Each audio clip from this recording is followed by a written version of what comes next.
मैंने सिर्फ काउंटर किया है। तू मेरे स्टेटमेंट को बुखारी के घटिया इल्जामात से कंपेयर कर रहा है? हाँ।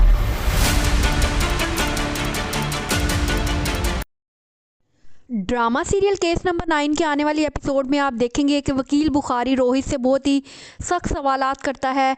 वो रोहित की किरदार की भी धज्जियां उड़ाकर रख देता है। कहता है कि आपने ये सारा प्लान सहर के साथ मिलकर बनाया था अपने दोस्त को लूटने के लिए, ताकि पूरी कंपनी पर आप काबिज हो जाए, पूरी कंपनी आपके कंट्रोल में आ जाए। किरण तो पहले ही आपका कहना मानती थी, इसीलिए आपने सहर के साथ मिलकर ये सारा तमाशा बनाया ताकि सारा कारोबार आपके हाथ में आ जाए। रोहित गुस्से में आ जाता है।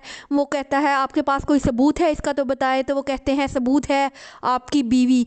वो गुस्से में भड़क उठता है और कहता है खबरदार जो तुमने मेरी बीवी का नाम लिया।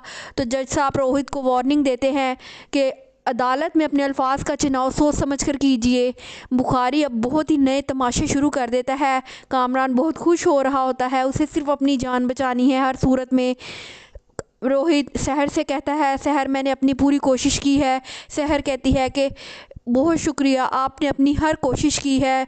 वकील बिनिश परेशान हो रही होती हैं कि बुखारी किस किस्म का ड्रामा शुरू कर रहा है और इन लोगों को परेशान करने के लिए क्या करेगा। रोहित बाद में कामरान के साथ जाकर झगड़ा करता है और उसे पूछता है कि तुमने मेरे ही बयान के लिए वकील बुखारी को इतना सब कुछ दे दिया, इतना पैसा खिलाया कि वो मुझे झूठा साबित कर दे। तो कामरान कहता है मुझे अपनी जान बचाने के लिए जो भी करना पड़ेगा मैं करूँगा।